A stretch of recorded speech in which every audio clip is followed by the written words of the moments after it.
This recording is brought to you by Empowered Beyond Belief through the Empowered Audiobook stream.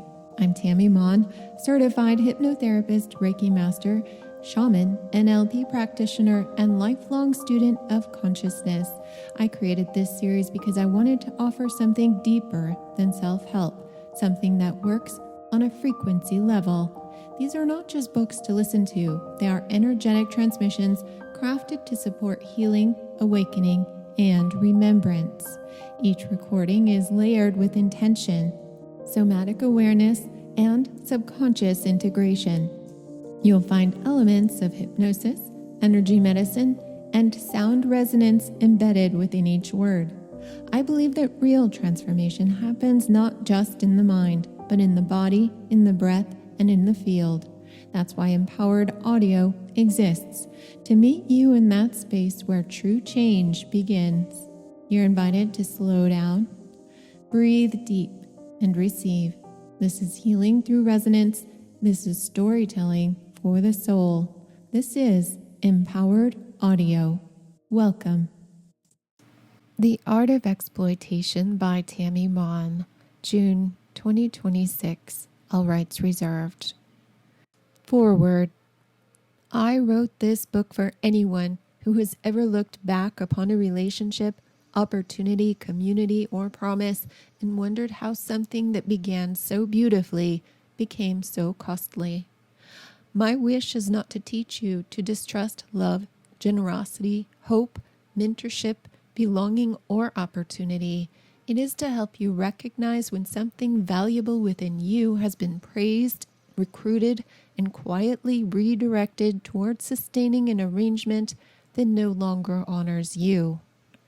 I hope these words bring language to the experiences that may once have felt difficult to explain. I hope they release you from the belief that your compassion, loyalty, intelligence, patience, strength, or hope caused what happened. Those qualities were never the problem. My deepest wish is that you finish this book with your strengths intact and your authority restored, that you remain open without becoming unguarded, generous without becoming assigned, and loving without surrendering the right to decide where your love belongs. May this book help you to recognize what is yours, reclaim what has been redirected, and return your gifts to the life they were always meant to serve. Yours. Opening. The gift that became an assignment. It may have begun with something beautiful, an invitation, a recognition, a person who appeared to see something in you that others had overlooked.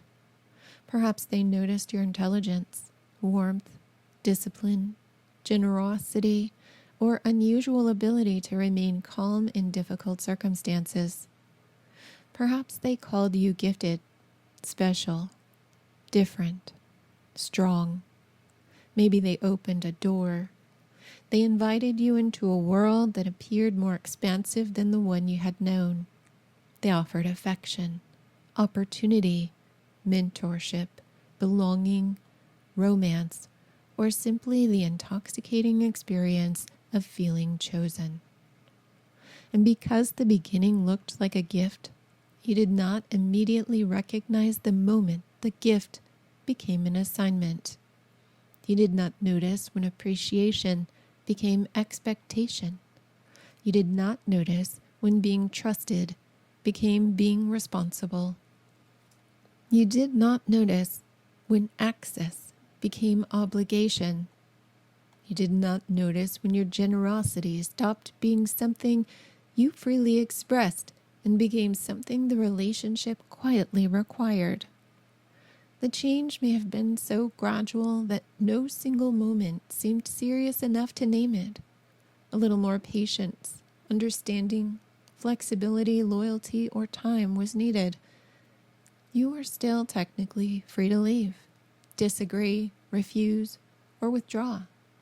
And yet each of those choices began to carry a hidden emotional cost. Disappointment, distance, silence, disapproval.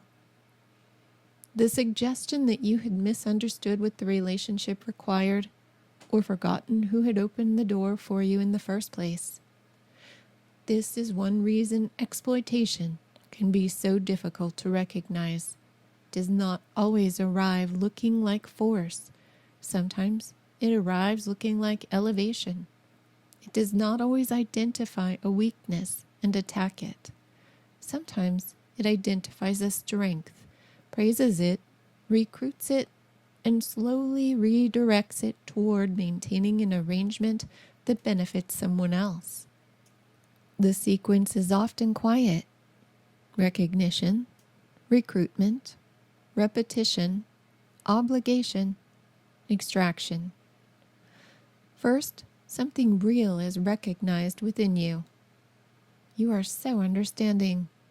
You are the only person I can trust.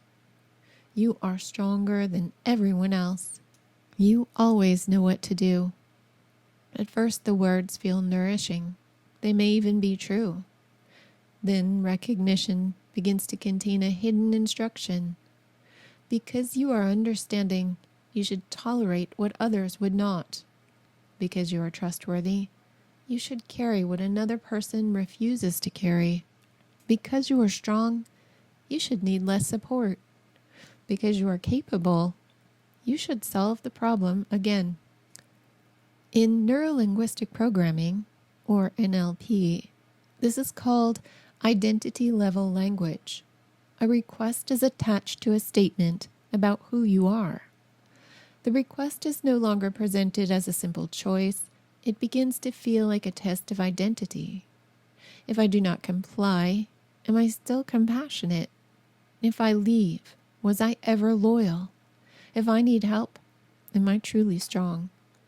The complement becomes a role, the role an expectation, and the expectation an obligation. And when you attempt to step outside the role, the warmth that once accompanied the praise may disappear. This is the tell. Appreciation remains appreciation only when the recipient is free. Ethical appreciation leaves the recipient free. Recruitment depends upon continued performance. You can be generous and decide that something is not yours to give. Imagine placing something precious upon a table. Your generosity, your intelligence, your patience, your labor, your emotional steadiness. You offer it freely because it matters to you. It is sacred because it belongs to you and because you chose to give it. Then, gradually, the table is converted into a workbench. What was offered becomes equipment. What was appreciated becomes expected. What was occasional becomes permanent. And perhaps this is the relief you have been seeking. You were not foolish for giving. The problem was not that you offered something beautiful. The problem was that your offering was converted into a precedent. Throughout this book, we will examine 4 recurring elements: the invitation, the conversion, the tell, and the sovereign counter. The invitation asks, what appeared desirable, loving, elevated, or meaningful? The conversion asks, how was one of your strengths transformed into a duty? The tell asks, what revealed that arrangement depended upon asymmetry rather than mutuality? And the sovereign counter asks, what returns the strength to its rightful owner? Clean influence leaves a person more able to hear themselves. Manipulative influence makes approval, affection, opportunity, or safety dependent on becoming useful. One expands sovereignty, the other quietly rents it.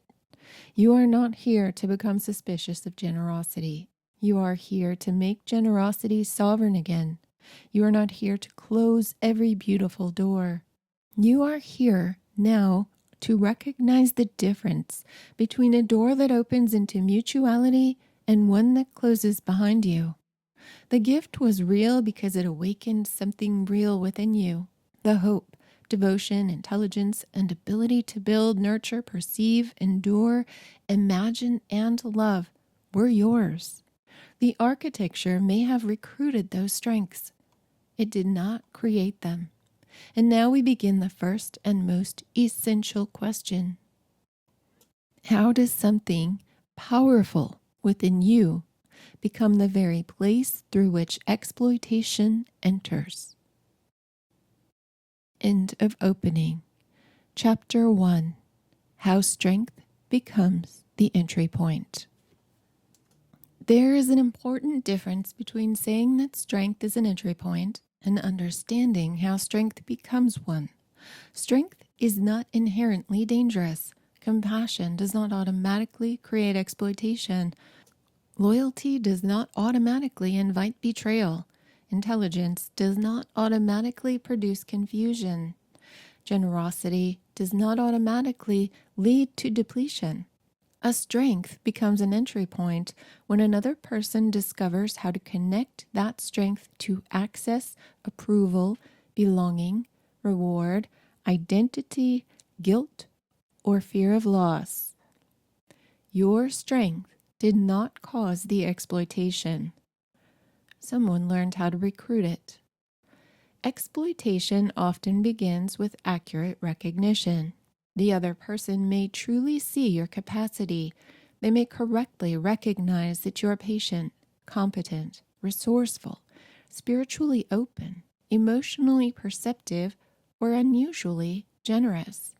The recognition becomes strategic when the quality is reframed to serve an arrangement that disproportionately benefits them. Compassion becomes tolerance of mistreatment. Loyalty becomes remaining after trust has broken. Strength becomes receiving no support. Independence becomes permission to neglect. Generosity becomes responsibility for others. Patience becomes indefinite waiting. Spirituality becomes forgiveness without accountability. Intelligence becomes analysis instead of action. Hope becomes investment without evidence. Adaptability becomes acceptance of changing terms. The original strength remains real. Something true is identified, praised, overextended, and redirected. Consider the highly competent employee who becomes known as the person who can handle anything. At first, the recognition feels affirming. You always save us. No one else can do this as well as you. You know, you're the only person I trust with something like this. She receives the difficult assignments. She repairs damaged client relationships. She trains new employees. She absorbs other people's failures and rescues deadlines that should never have been placed at risk. Her competence is praised repeatedly while her compensation, authority, and support do not increase. The organization admires her ability to solve problems while refusing to solve the structural problems that make her rescue necessary. Her strength has become the mechanism through which dysfunction is preserved. This is competence taxation. The more capable she proves herself, the more she is expected to carry. In NLP, language often carries presuppositions, assumptions embedded inside a sentence as though they have already been accepted. Consider this. You're strong enough to manage this. The sentence appears to praise her strength. Beneath the praise, several assumptions have already been installed. The task belongs to you. Strength requires acceptance. Capacity creates responsibility, and refusal would contradict your identity. The speaker has not openly asked, "Are you willing to take this on?" Instead, willingness has been replaced by identity. This is the hidden conversion. "You're so patient" may mean, "Wait longer." "You're so forgiving" may mean, "Release me from accountability." "You're so good at this" may mean, "Do more without requiring more." "You have always been there for me" may mean, "Continue regardless of the cost." This language works because the listener first receives the compliment.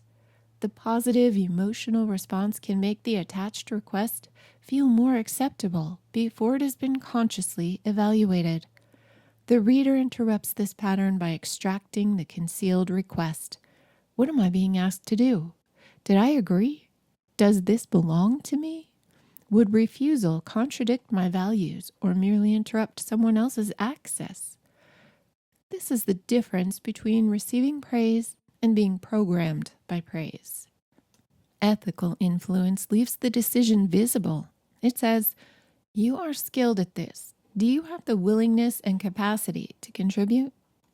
The compliment and request remain separate, and choice remains intact. Manipulative influence fuses the compliment with the request, so that refusal appears to reject the identity itself. The sovereign counter separates them again. I may be strong enough, and I have not agreed to take this on. My capacity does not determine another person's entitlement. I can be compassionate without accepting mistreatment. I can be loyal without remaining loyal to harm.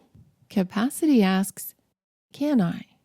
Sovereignty asks, do I choose this? Is it mine? Is the exchange mutual? What happens when I say no? Would this person still value the quality if it were no longer available for their use? That final question often reveals the difference between being valued as a person and being valued as a function. A person who values you may feel disappointed, and your boundary will not erase your worth. A person who values your function may withdraw warmth, increase pressure, or question your character. This withdrawal is not proof that your boundary is wrong.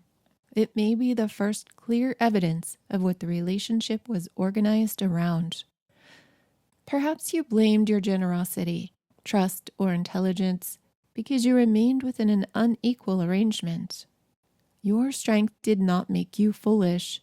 Your strength became exploitable positioning when someone connected its continued performance to something you valued: affection, belonging, opportunity, approval, hope, proximity, or the promise of a future. The restoration of dignity begins when shame is replaced with informed recognition.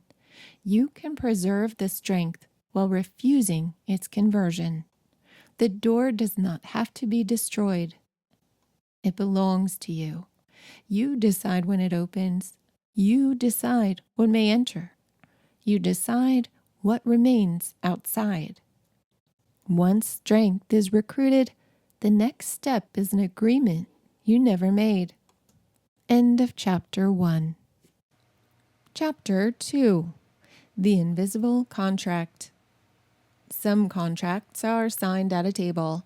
The terms are stated, the responsibilities are named, and each person is given an opportunity to agree. Other contracts are formed in silence. They are assembled through repetition. A favor becomes a pattern. A temporary accommodation becomes an expectation. An act of love becomes a duty. No one announces that the arrangement is permanent, yet one person begins behaving as though the other has made a binding promise. This is the invisible contract, an obligation created when repeated behavior is treated as continuing consent. At first, it may feel like kindness, loyalty, flexibility, or support. You help because you can. You make room because the circumstances appear temporary. You carry more because someone you care about is struggling. Then the emergency ends and the arrangement remains. A man begins sending money to a family member during a difficult season. The need is real and he wants to help. He covers a bill one month, then another. Soon he is contributing regularly. No one asks whether he is agreeing to become permanently responsible. No one discusses an end date or what will happen when the crisis passes. Over time, the family member stops experiencing the money as assistance and begins organizing life around its arrival. Years later, the man decides he needs to redirect those funds toward his own future. He wants to save for a home and create stability for himself. When he explains this, he is accused of changing, becoming selfish, and forgetting his family. This reaction reveals the hidden agreement. In the other person's mind, his repeated generosity had been converted into a permanent obligation. What he experienced as continuing choice was interpreted as an unspoken promise. The contract became visible only when he tried to leave it. The mechanism is simple. Precedent is treated as permission. You did it before quietly becomes, you must do it again. Yet a pattern is not an agreement. A pattern describes what has happened. An agreement defines what people have consciously consented to continue. Repetition alone does not transform a voluntary act into permanent surrender. The invitation may sound harmless. Could you help me just this once? The conversion happens later. Your previous yes becomes evidence that future yeses are owed. The tell appears when you make a new decision. Your boundary is treated as a broken promise, even though no permanent promise was ever made. You may hear, "This is what we have always done. I thought you cared. After everything I have done for you." These statements can create retroactive obligation. They reach backward and rewrite the meaning of earlier events. A gift becomes a loan. Access becomes a purchase. Affection becomes a service agreement. Your past participation is edited into proof that you accepted terms that were never presented. One powerful language pattern within the invisible contract is called temporal binding. Consider this statement. You have always been there for me. On the surface, it may sound like appreciation. Within an exploitative arrangement, it can bind history, identity, or future behavior together. Because you were there before, the statement implies that you must continue now. It can also convert a behavior into an identity. You are no longer someone who chose to help. You are the one who is always there. Changing your behavior may therefore begin to feel like changing who you are. The sovereign response returns the decision to the present. This is what I chose then. I am making a new decision now. This does not erase the past. It places the past where it belongs. A previous choice shows what you consented to at that time. It does not grant ownership of your future. Consent once is not continuing consent. Familiarity is not entitlement. Expectation is not obligation. The invisible contract resembles a document written in disappearing ink. While you comply, there appears to be nothing to read. No terms are spoken. No demands need to be defended. The arrangement remains concealed because your participation keeps it functioning. Then you step toward the door. Suddenly, the writing appears.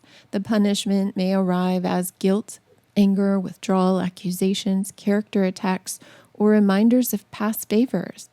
Renegotiation is called betrayal because the hidden arrangement depended on your believing that you had no right to renegotiate. You do not need to prove that another person deliberately created the invisible contract.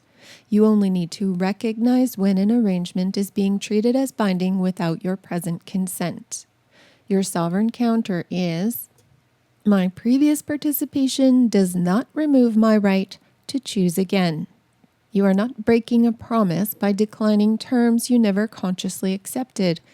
You are restoring choice to the present and allowing the relationship to reveal whether it was built upon mutual consent or dependable access to you. And access itself can be deeply persuasive. Being allowed near power, beauty, status, intimacy, or opportunity may feel like belonging. In the next chapter, we will examine the difference between being granted proximity and being genuinely included. End of Chapter 2. Chapter 3. Access is not belonging. Access can feel like arrival. You are invited into the room others cannot enter. You are trusted with private information. You are brought behind the scenes, introduced to influential people, or allowed close to someone whose attention appears difficult to obtain. The experience may feel intimate, elevated, or rare. You may believe you have been chosen. Yet, access and belonging are not the same. Access places you near something. Belonging gives you an acknowledged place within it. A person may allow you close to power without sharing power. They may expose you to opportunity without giving you a position. They may confide in you privately while leaving you publicly undefined. They may invite your contribution without granting you authority, compensation, security, or a clear path forward. Proximity can therefore become a powerful form of persuasion. A talented young professional meets a respected leader in her field. He recognizes her intelligence immediately and begins inviting her to exclusive events. He asks for her thoughts on important projects and introduces her to people she once hoped to meet. He tells her that he sees something exceptional in her. Soon, she is helping prepare presentations, coordinating details, solving problems, and making herself available whenever he calls. She is included in private conversations and allowed to observe decisions that affect powerful organizations. From the outside, it appears that she is advancing, yet she has no title. Her compensation does not reflect the work she performs. She has no formal authority, no defined role, and no clear timeline for advancement. When she asks what her future might look like, the answer is warm and vague. Just keep doing what you're doing. She remains close enough to feel selected and uncertain enough to keep proving her value. The access itself has become the reward. This is controlled access, enough inclusion to stimulate hope, not enough inclusion to establish standing. The invitation may sound like, "I don't let many people this close." The sentence creates an atmosphere of exclusivity. It tells the listener that proximity is rare and therefore valuable. The person may begin treating access as compensation for labor, loyalty, silence, flexibility, or availability. The conversion happens when the privilege of being near is used to replace what has not formally been offered. A title is replaced by praise. Compensation is replaced by opportunity. Commitment is replaced by intimacy. Public recognition is replaced by private reassurance. Authority is replaced by consultation. Security is replaced by special treatment. The tell is simple. You are privately important and publicly undefined. You may be called indispensable behind closed doors while remaining invisible in the official structure. You may be trusted with secrets while being excluded from decisions. You may be introduced as a friend, someone helping me, or not introduced at all, even when your contribution is substantial. In romantic relationships, secrecy may be recast as intimacy. I have never told anyone this before. No one understands me the way you do. What we have is private because it is special.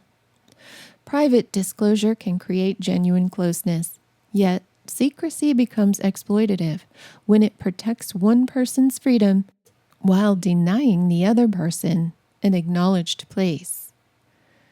Being hidden is not the same as being held sacred. This is why access can be intoxicating. It offers glimpses of a desired reality. The nervous system begins associating the person who controls the doorway with possibility, importance, and future expansion. Intermittent inclusion strengthens the effect. 1 week you are brought close, the next you are left outside. Then you are summoned again for an important conversation or opportunity. Each return feels like restoration. Instead of evaluating the structure, you may focus on regaining the favored position. Imagine standing in the doorway of a magnificent house. You can see the chandeliers, you can hear the music and feel the warmth from inside. Occasionally, the owner invites you across the threshold. You help prepare the rooms, you carry messages, you remain nearby in case you are needed. Because you have seen more of the house than most people, you begin to feel that you belong there. And yet, you have never received a key. You cannot enter freely. You do not decide when you are included. You cannot rest there without performing a function. Your place depends upon the continued approval of the person controlling the door. This is access without belonging. The sovereign counter is proximity does not substitute for position, reciprocity, or acknowledgement. This statement does not diminish the value of access. Access can be real, generous, and transformative. Ethical access is transparent about what it is. It does not imply commitment where no commitment exists. It does not suggest advancement without a pathway. It does not present security as proof of intimacy or exposure as ownership. It allows you to ask, am I included or merely useful? Am I known or only summoned? Does this access increase my agency? Can I remain here without performing? Is my presence acknowledged in the full reality of this person or system? When access alone is no longer enough to keep a person waiting, another force is often introduced. Hope, the four-letter word.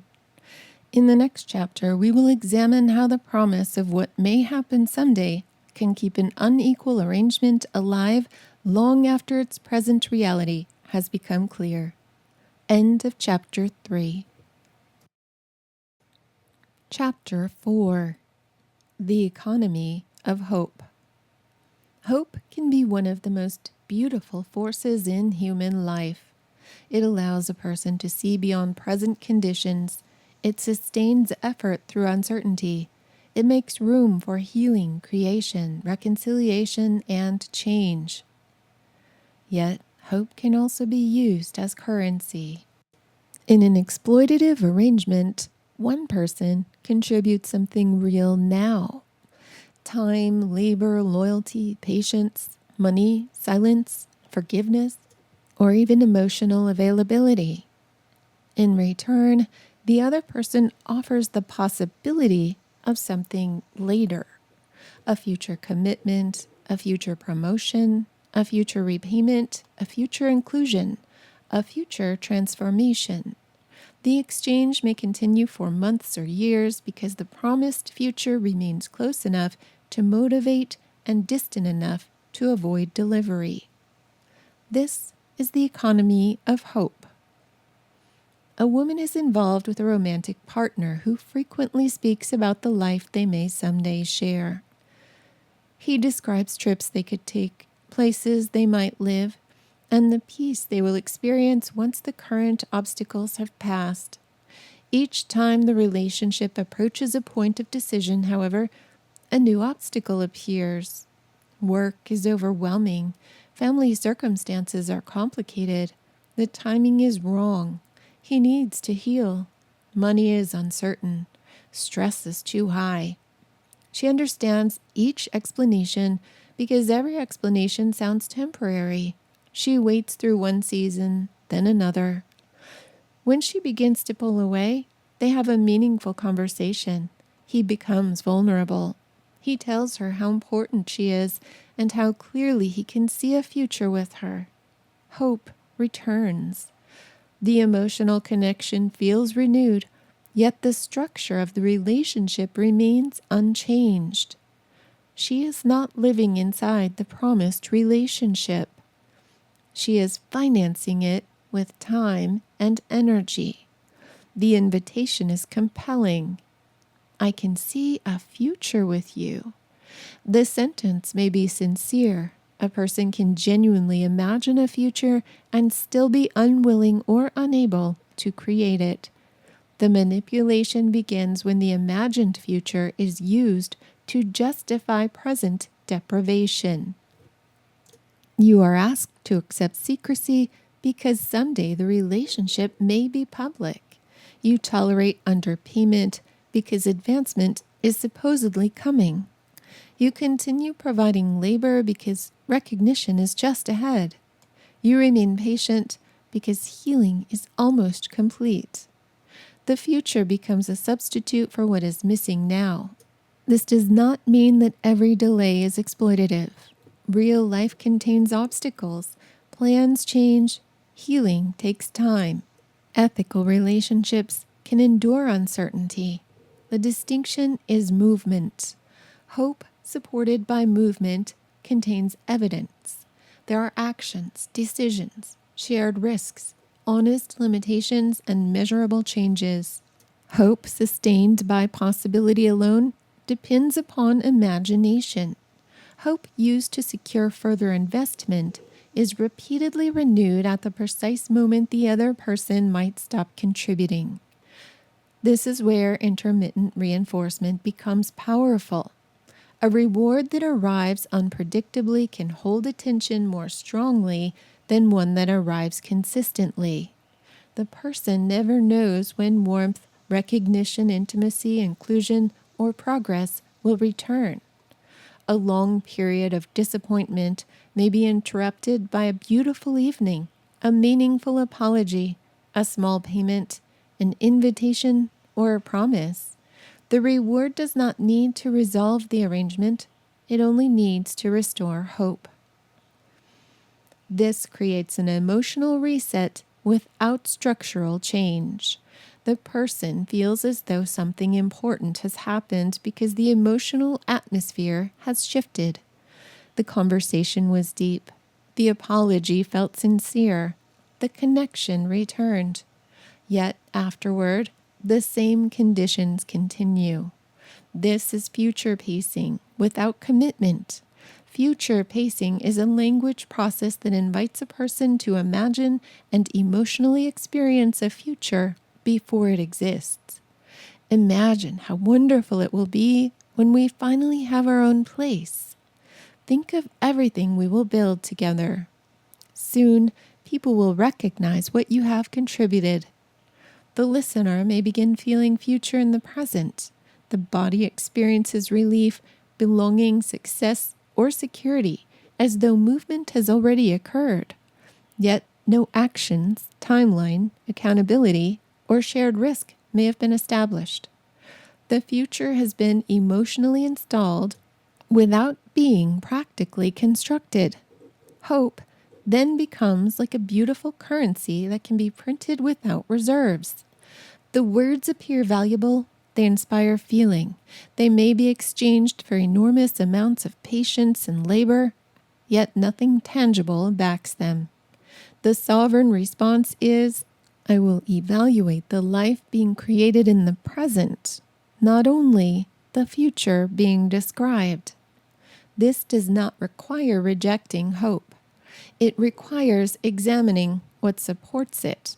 Is there a plan or only a promise? Is there a movement or only potential? Is the delay defined or is life being held in indefinite suspension? Are both people investing or is one person contributing reality while the other contributes possibility?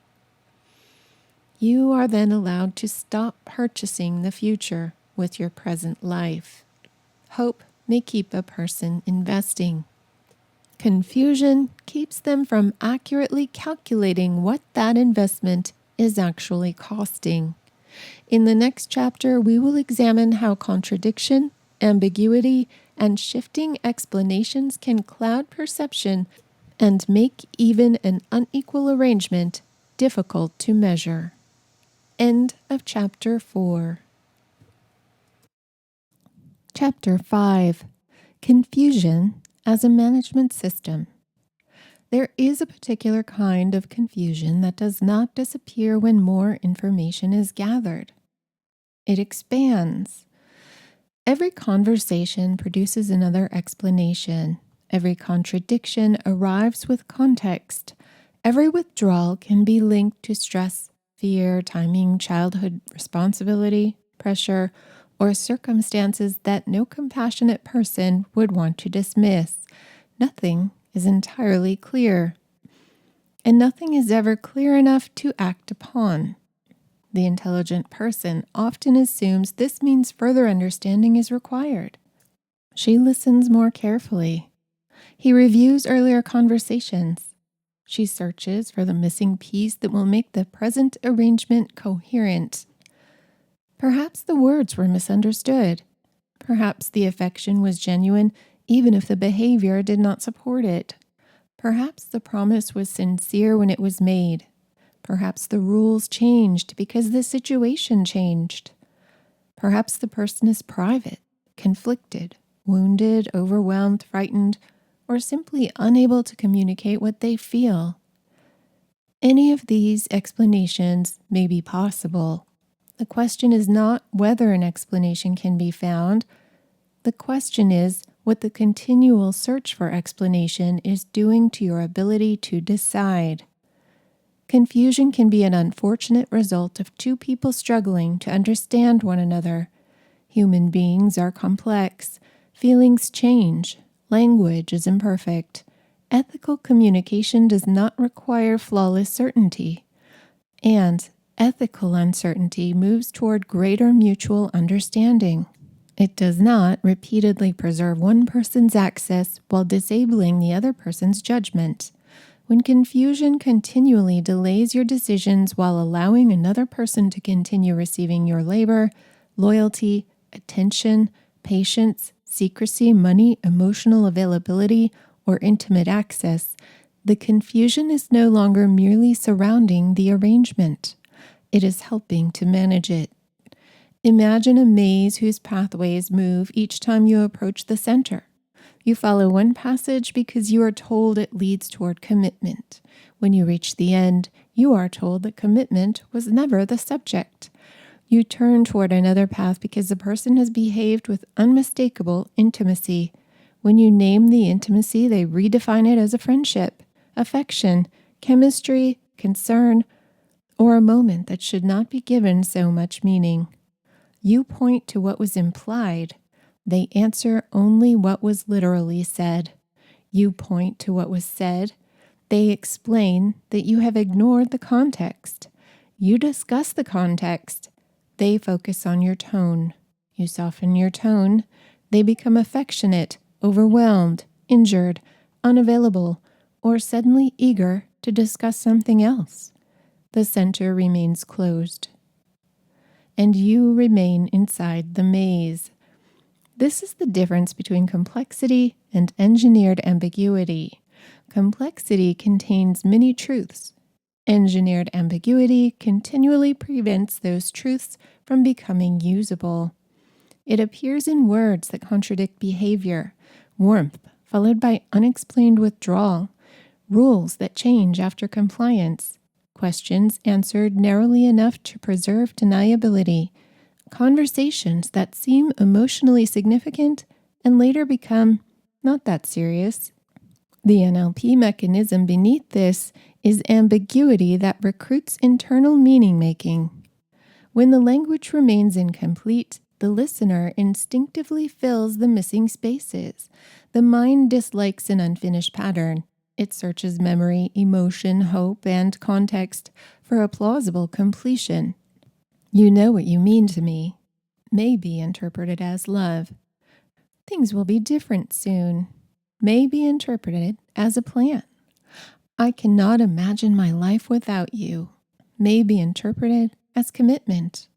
We have something special may be interpreted as exclusivity, loyalty, or a shared future, yet none of those meanings were actually stated.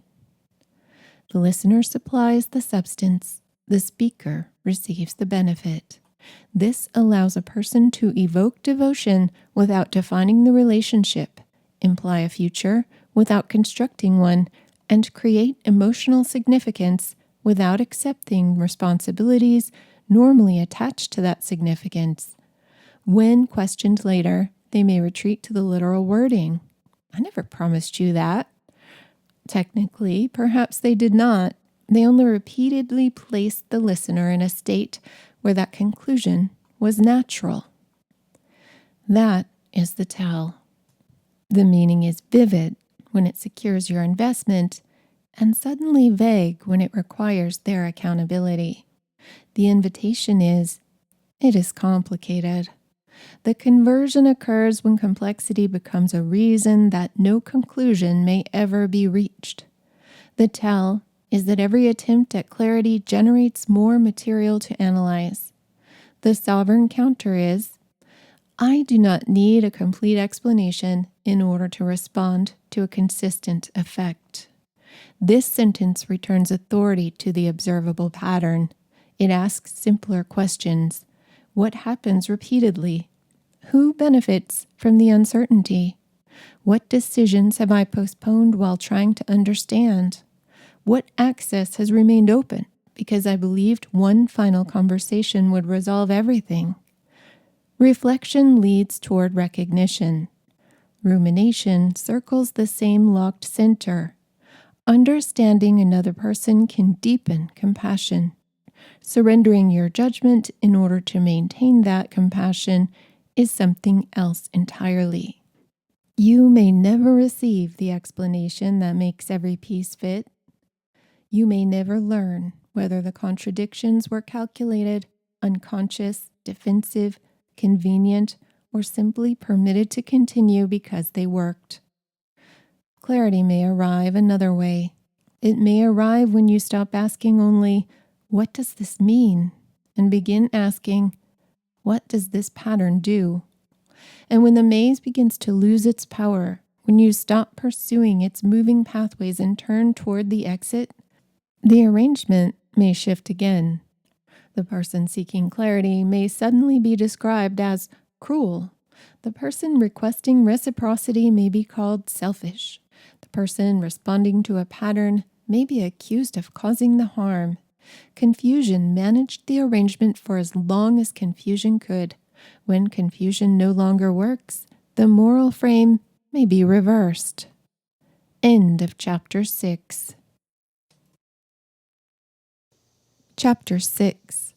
The Moral Reversal. There is often a moment when the person who has endured the arrangement finally speaks. The original imbalance has existed for months or years. One person has absorbed the inconvenience, carried the uncertainty, supplied the labor, postponed the decision, or remained available beyond what was healthy. Then the arrangement is interrupted, and suddenly the person who interrupts it becomes the problem. The witness is moved from the witness stand and placed in the defendant's chair. The questions no longer concern what happened. They concern how the harmed person responded to what happened. Why did you bring this up now? Why did you say it that way? Why are you being so dramatic? Why can you not let go of the past? How could you leave when I needed you? The original conduct disappears from the frame. The reaction becomes the entire case. This is moral reversal. Moral reversal occurs when the person benefiting from an unequal arrangement presents resistance to that arrangement as the true harm. The accusation is powerful because it often attaches itself to a quality the person deeply values. The moral reversal does not need to prove that the boundary is wrong. It needs only to activate enough guilt that the person withdraws the boundary themselves. This is where guilt is commonly misunderstood.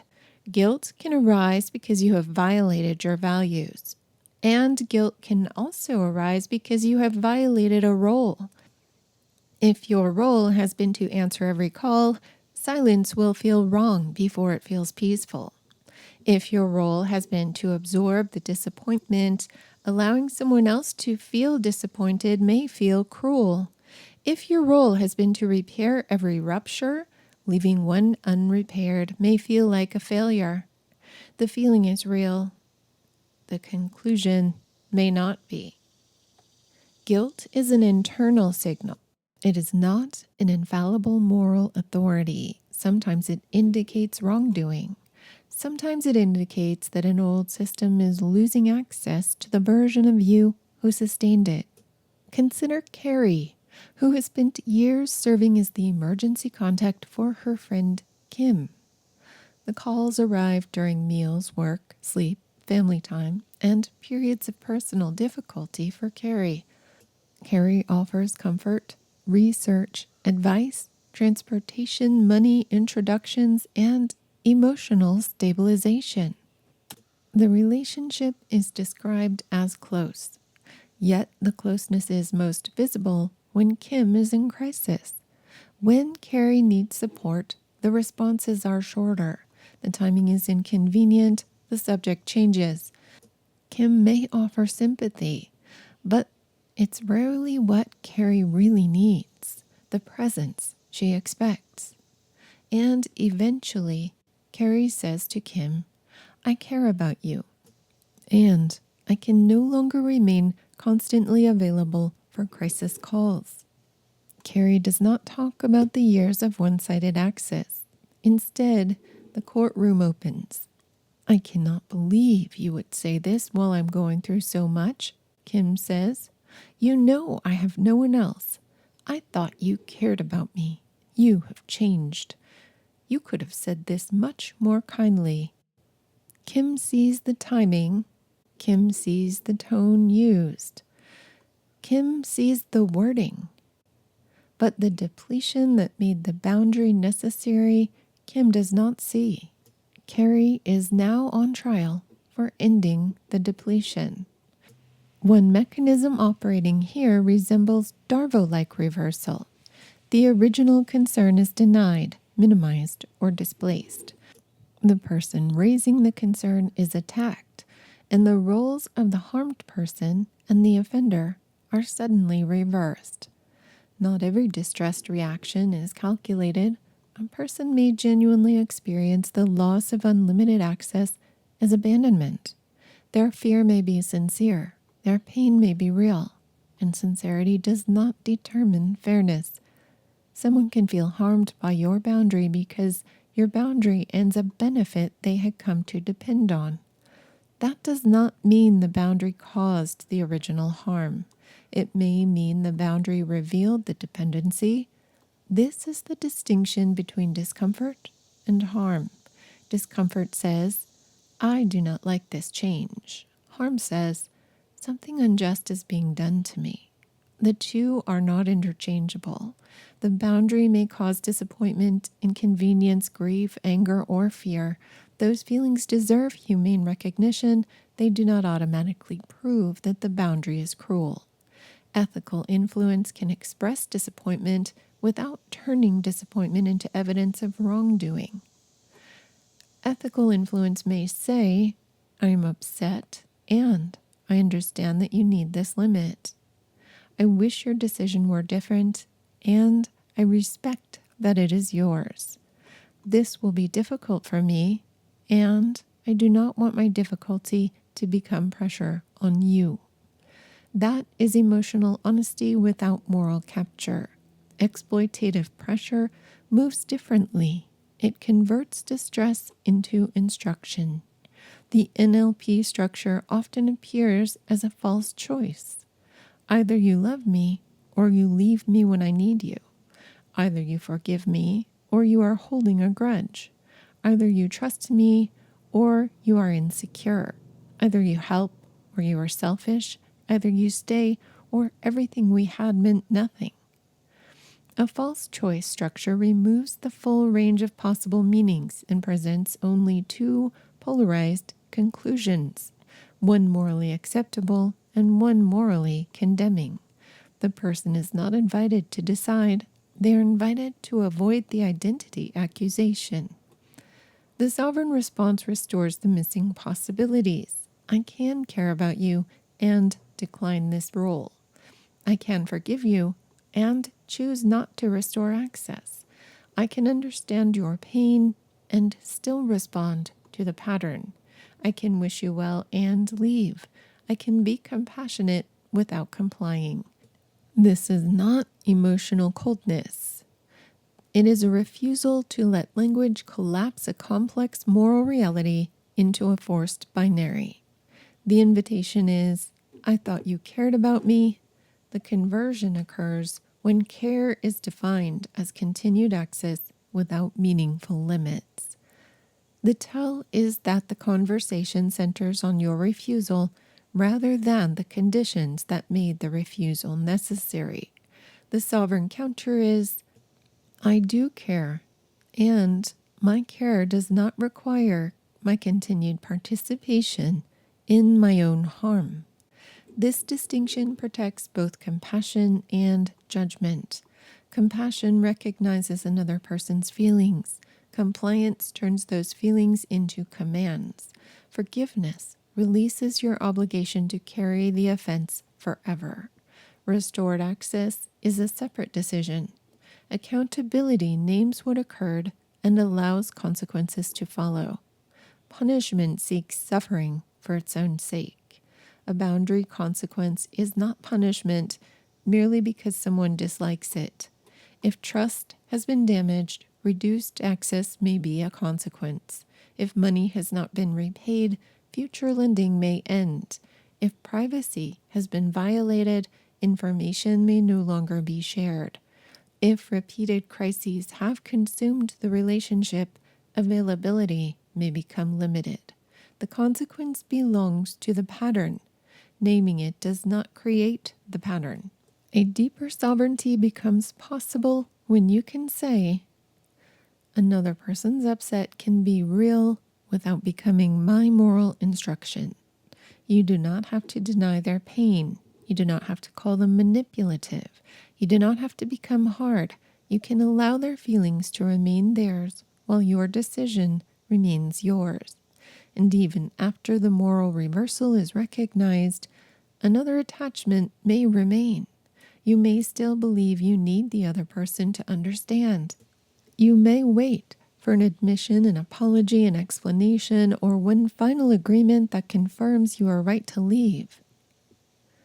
Yet, a door does not require the permission of the room in order to open. End of chapter 6. They occur together. They may also occur separately. You may leave without understanding everything. You may understand everything. The evidence has been collected, dates have been remembered, promises have been compared with outcomes, contradictions have been written down, conversations have been replayed until the precise sequence can be recited. This time, Carrie thinks, I will explain it clearly enough. This time I will remain calm. This time I will not become distracted by affection, defensiveness, technicalities, tears, anger, or changes in the subject. This time, Kim will have to understand. The desire is understandable. When an arrangement has been sustained through ambiguity, the mind longs for a definitive conclusion. It wants the final conversation to settle what every previous conversation left unsettled. An admission would confirm that the pattern was real. Perhaps Kim denies only the narrowest part of the accusation. I never said you had to do that. Perhaps she claims technical innocence. You offered. You could have said no. I never promised an exact date. I told you the situation was complicated. Perhaps she redirects the discussion toward motive. Do you really believe I planned all of this? Am some kind of a monster? You know I would never intentionally hurt you. Now the question is no longer about the pattern that repeatedly occurred. The topic of conversation became about whether Kim intended every consequence in advance. This is a nearly impossible standard. Human motivation is layered. A person may want comfort without consciously deciding to exploit. They may enjoy access without examining its cost. They may recognize that ambiguity benefits them and continue using it without ever naming the process to themselves. Some patterns are deliberate. Some are partially conscious. Some are defended so quickly that the person never allows themselves to see clearly. You may never know which one you encountered, and you do not have to know in order to decide what you will continue supplying. This is the distinction between determining guilt, understanding motive, and deciding participation. A court may need sufficient evidence to establish guilt. A therapist may explore motive. A relationship may attempt mutual understanding, yet personal participation requires none of these to be completed. When Carrie spoke about neglect, Kim became unusually kind. When Carrie named secrecy, the discussion shifted to privacy. When Carrie described a broken promise, the exact wording of the promise came into debate. When Carrie tried to leave, remorse appeared, briefly, intensely, convincingly, and was followed by no structural change on Kim's behalf. Each conversation created another appeal. Each appeal produced another hearing. No ruling was ever final. As Carrie reviews the notes, a quieter recognition arrives. The final conversation is not designed merely to communicate a decision from Kim, who has repeatedly refused to provide one. So Carrie does something different. She does not present the case. She makes the decision. This may feel incomplete at first because the mind has been trained to expect resolution through dialogue. The NLP mechanism beneath this is the power of the open loop. An open loop is an unfinished sequence that continues to pull attention toward completion. A question without an answer, a promise without a delivery, a conversation without resolution, or a relationship without a clearly acknowledged ending may remain active in the mind. In our story, Carrie believes the loop will close when the missing answer is finally received. Why did you do this? Did you ever care about me? Did you know how much this was costing me? Were your promises sincere? Did you mean to keep me waiting? What was real? These questions may carry enormous emotional force, and some loops are not completed by receiving the missing information. They are completed by withdrawing attention and making a decision. The loop may not need an answer from the other person. It may need an ending from you. This is the difference between explanation and release. An explanation organizes the past. Release restores movement. The two may occur together. They may also occur separately. You may leave without understanding everything. You may understand everything and still feel grief. You may receive an apology that does not restore trust, and you may receive no apology and recover your direction anyway. Intent and impact must also be separated. A person like Kim may insist she did not intend to harm you.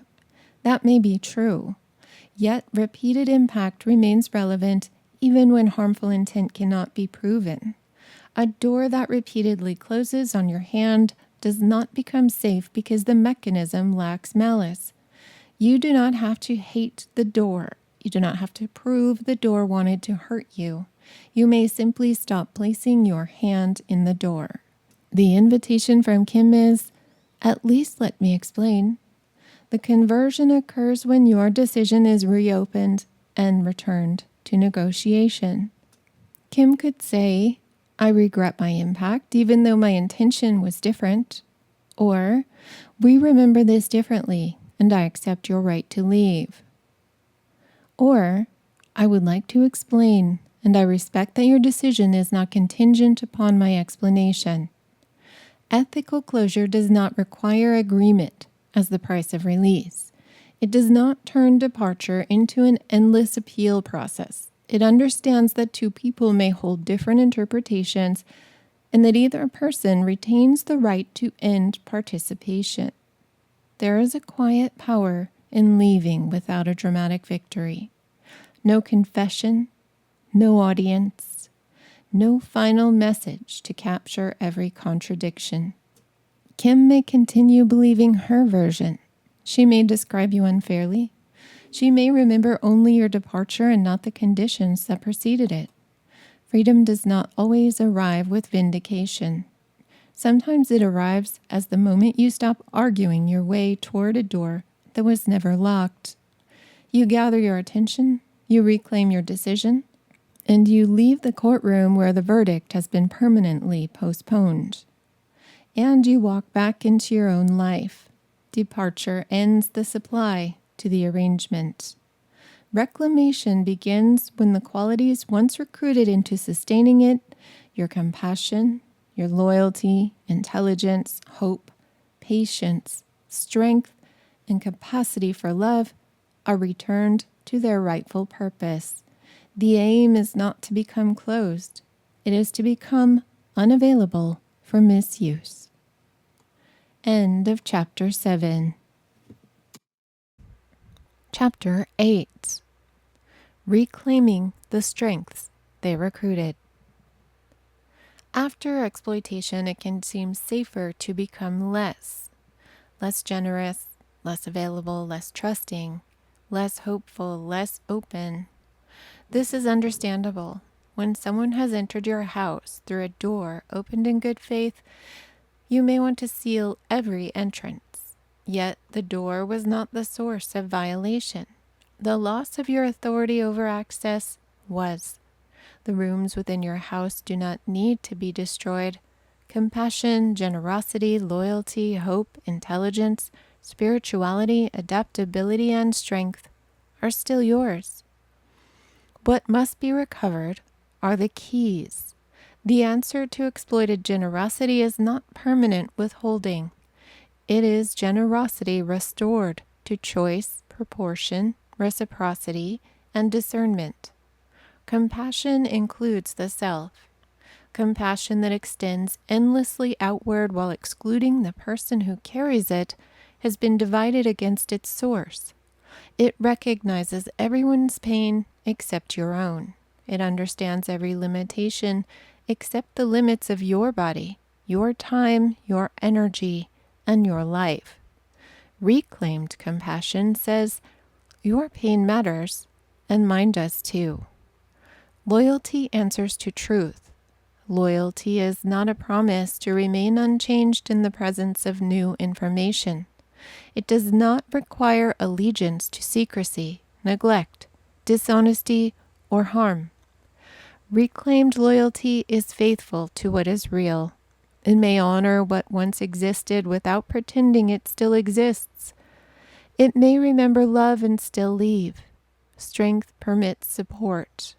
Strength does not mean needing nothing. It does not authorize other people to neglect you because you have survived neglect before.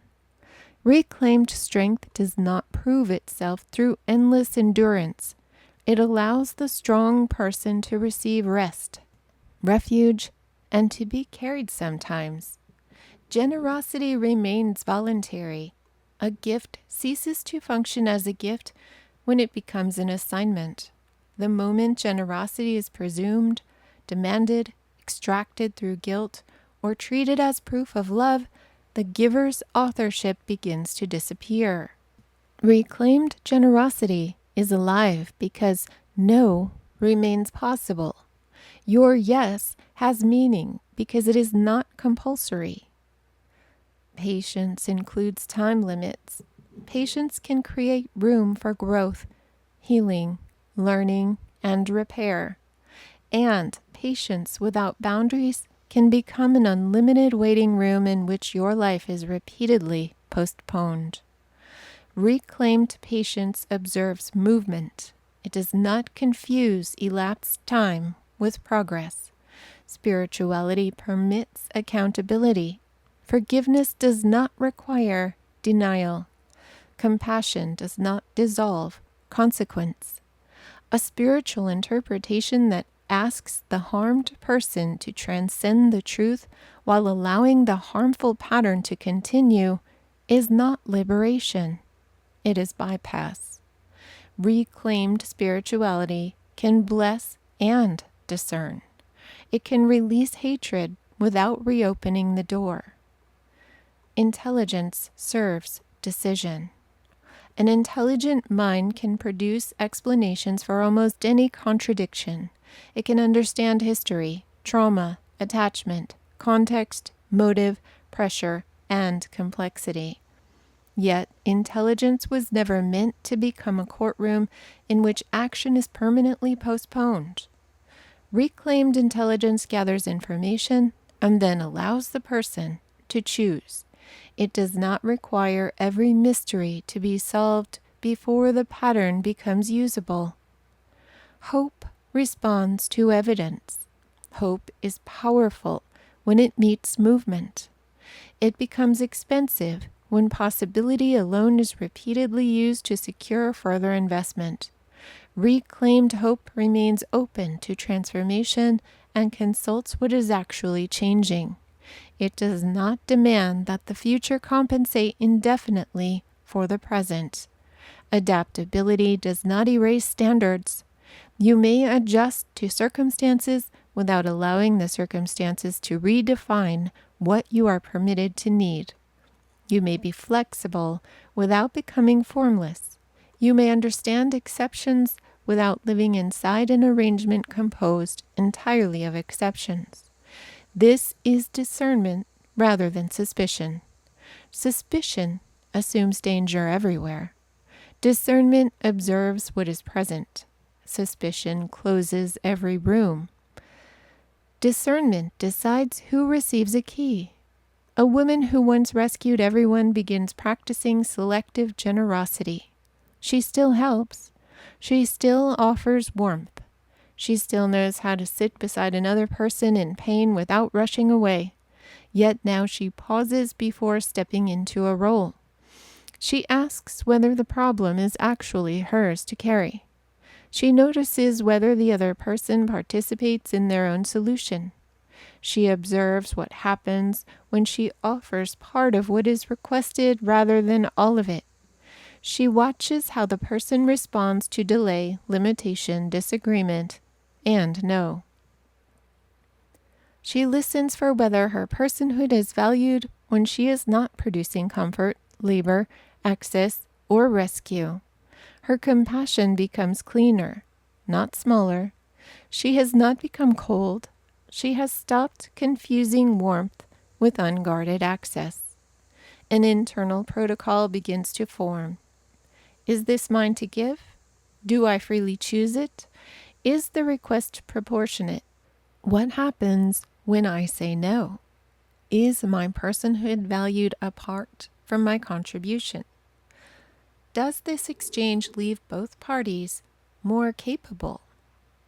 Can the arrangement be named clearly? These questions do not turn generosity into a transaction. They restore consciousness to the act of giving. They allow love to move without abandoning the person through whom it moves.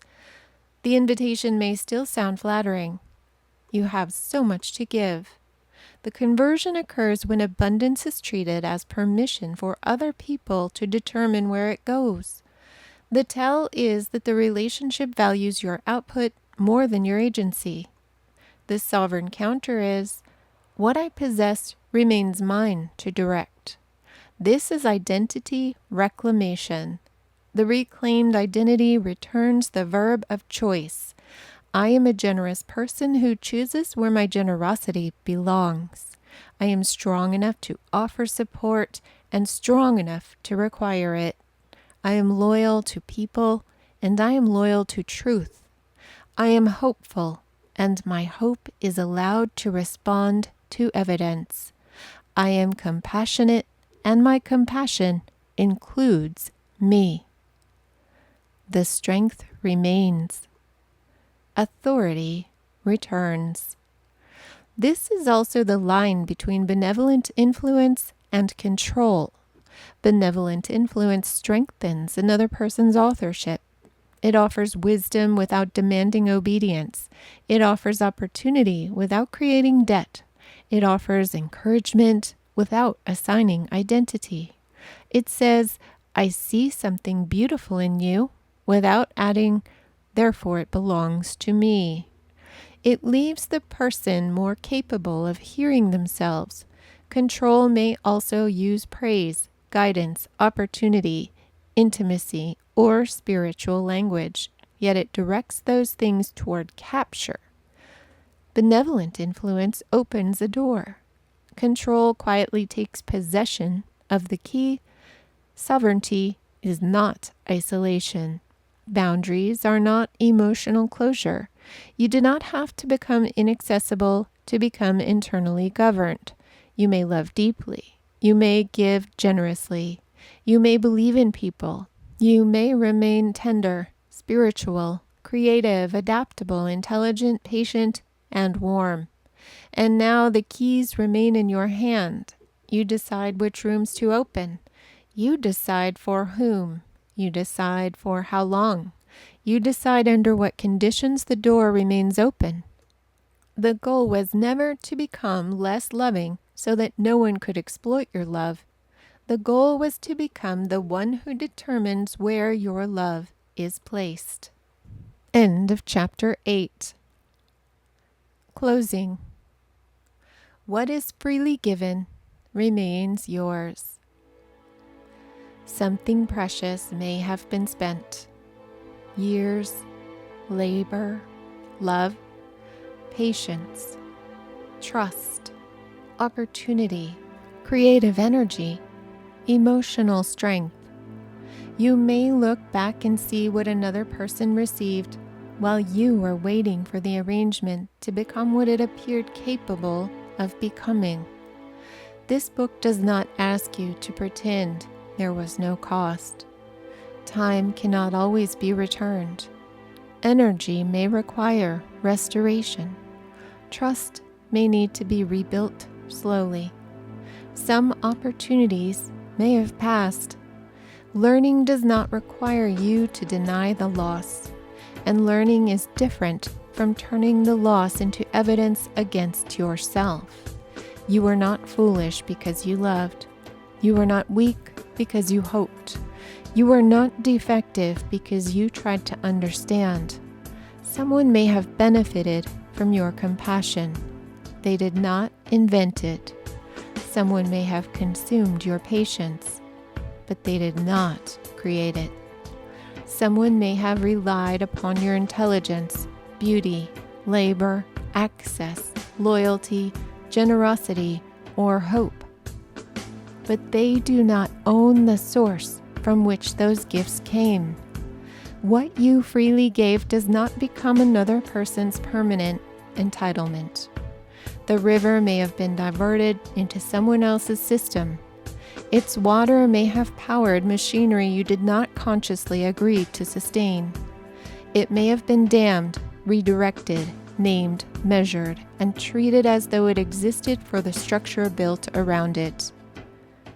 And the source remains alive. Reclamation is not revenge. It does not require you to destroy the system, condemn the person forever, or recover every drop of water that has already passed. Reclamation restores the river to its own course. It says, "These statements do not erase what occurred. They place authorship beside it." There is a difference between saying, "My strengths were used against me," and saying, "I now recognize how my strengths were recruited and I decide how they will be expressed." The first statement names the truth of the experience. The second carries the truth forward into your own authority. Both may be necessary. The shift is not from truth to denial. It is from passive construction to active authorship. You may forgive without renewing access. You may understand without returning. You may learn without blaming yourself. You may become wise without becoming permanently suspicious. You may close an arrangement without securing an agreed ending. A clean ending does not require two people to tell the same story. It requires one person to stop surrendering their direction while waiting for consensus. You are not required to become invulnerable. Invulnerability is another kind of captivity when it demands that nothing ever reach you again. The aim is to become internally governed, to remain capable of love without allowing love to be defined for you, to remain generous without making your generosity available for assignment, to remain open without confusing openness with the absence of doors. You do not have to deny the beauty of what you gave in order to recognize what was done with it. The love may have been real because it was real in you. The loyalty may have been honorable because you offered it sincerely. The generosity may have been beautiful, even when another person treated it as an obligation. Their use of the gift does not rewrite the nature of its source, and your former yes does not revoke your authority to say no now. The river turns. The current gathers. What was diverted begins moving toward the life that belongs to you. You reclaim the gift. You reclaim the direction. You become the one who determines where your strengths are placed. You do not have to close your heart to close an exploitative arrangement. What was freely given remains yours. End of book.